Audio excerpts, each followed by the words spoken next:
Colonialism, the policy or practice of acquiring full or partial political control over another country, occupying it with settlers, and exploiting it economically. Colonial conquest was a common way of acquiring land, power, and wealth for countless millennia. It happened all around the world, most notably in the 1800s in places like Africa, India, and Singapore. But let's zoom in on Africa.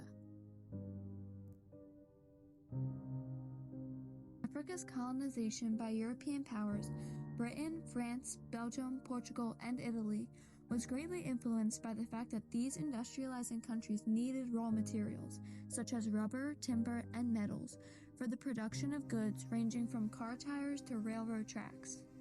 Africa was also desired for its free market commerce, meaning that there were little to no government regulations on trade. This made it easy for European products to be sold in Africa. In Stephen O'Cheney and Basil Nwankwo's analysis of colonialism and its impact on Africa, they said that, as a result of rapid increase in technology, new products were produced at a faster rate than the populations could dispose of. Africa, with her large population, constituted a ready market for such products.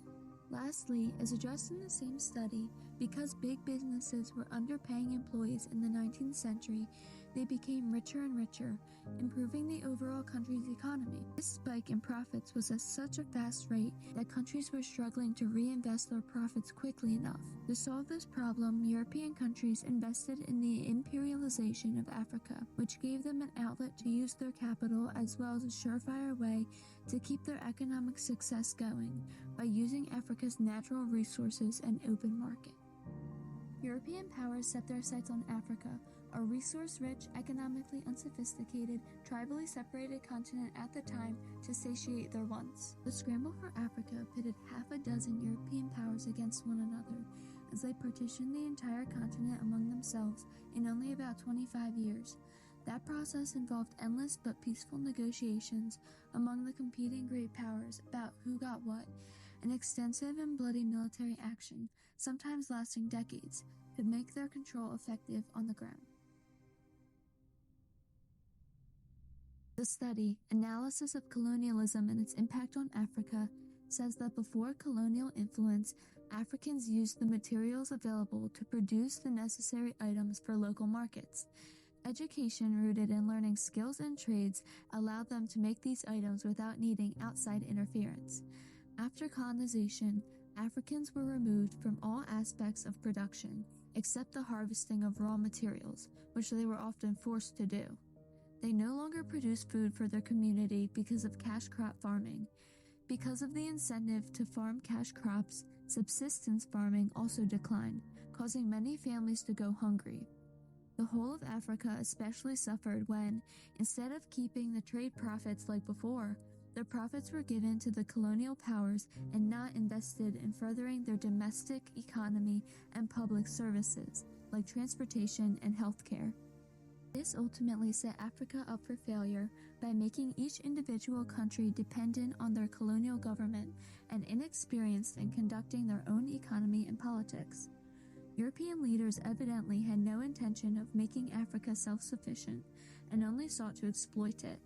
This can be seen in King Leopold II of Belgium's letter, where he tells missionaries to skew their teaching of Christianity to the natives by overemphasizing the benefits of living in poverty and obscuring knowledge of the valuable natural resources that they have in their lands, so that these can be extracted and used for profit by the colonial government. King Leopold's true reason for colonizing was shown by his plans to exploit the Africans for what resources they could provide and leave them in poverty. Generations of Africans being void of crucial knowledge about their economy, politics, and land's riches created a weak, unstable Africa, which was especially ill-equipped for the fight for freedom which was on the horizon. Africa's status as a subservient colonial holding began to change when European militaries enlisted Africans during World War II to help them fight. This ultimately backfired on them because, by fighting alongside Europeans as well as Americans, Africans realized how similar they were to them. During the war, any place where they sleep, like the place you go sleep, you cannot say, you don't pass you, me, you don't pass you. Also during wartime, Africans gained more job opportunities, and some Africans even received education in the West.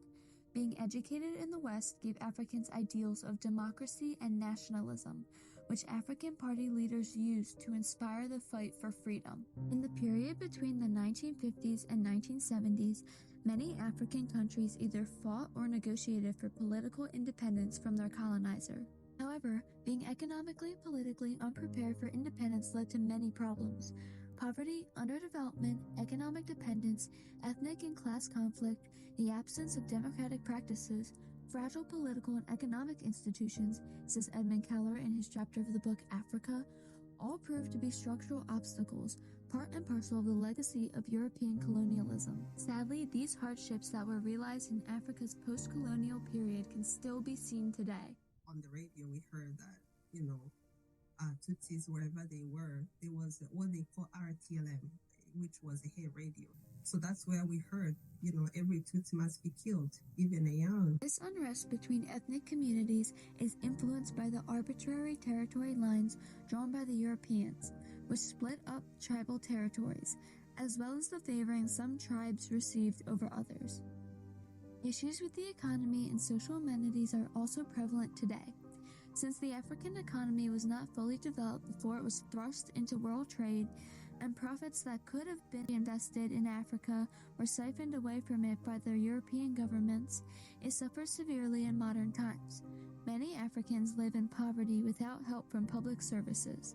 This could especially be seen during the height of the COVID-19 pandemic in Africa.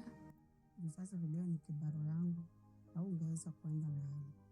Kama hakuna, nichemshe tu maji na lala. Natoka. African governments should fulfill the right to an adequate standard of living by building stronger social safety nets, both for the COVID-19 pandemic and beyond. Overcrowding in urban areas can also be drawn back to colonialism.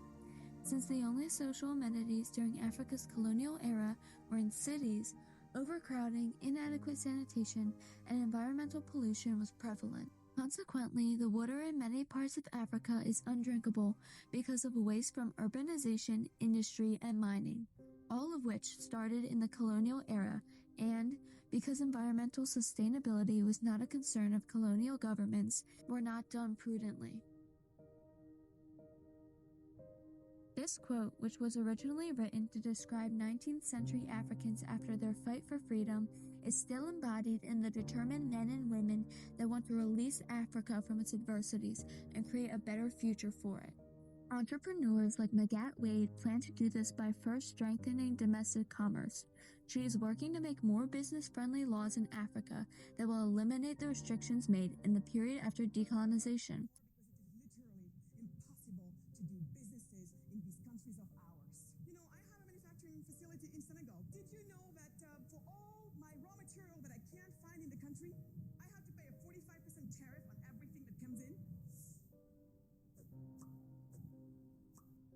By creating businesses in Africa, the domestic economies of each country can be built up, which will increase prosperity, as seen already in Singapore, a country that was once Britain's colonial holding, but now a thriving nation that was named the third richest country in the world in 2023. With more financial stability, issues such as water security, hunger, and disease control can be addressed and resolved because the money is available to do so. This turning point in history, the colonization of Africa, is so important because it changed the whole trajectory of the continent in many ways, and the consequences can be seen in the modern day. European contact forever changed Africa's economics by forcefully integrating it into worldwide trade, investing profits abroad rather than back into Africa, and detaching Africans from their craft by limiting them to being the workforce of the economy. Consequently, Africa lacks self-sufficiency and experience, resulting in failed governments which did not provide for the people's needs or solve problems like hunger, lack of water, or the spread of disease. These problems that were evident then are even more prominent now. This truly is a turning point because it makes one think, would Africa be suffering so much if Europeans did not act as they had to the Africans, or not had any colonial contact with them at all? This question may go unanswered, but there is much hope for the future of Africa because of the many people who worked tirelessly to build Africa back up, whether they be business owners or charitable everyday citizens.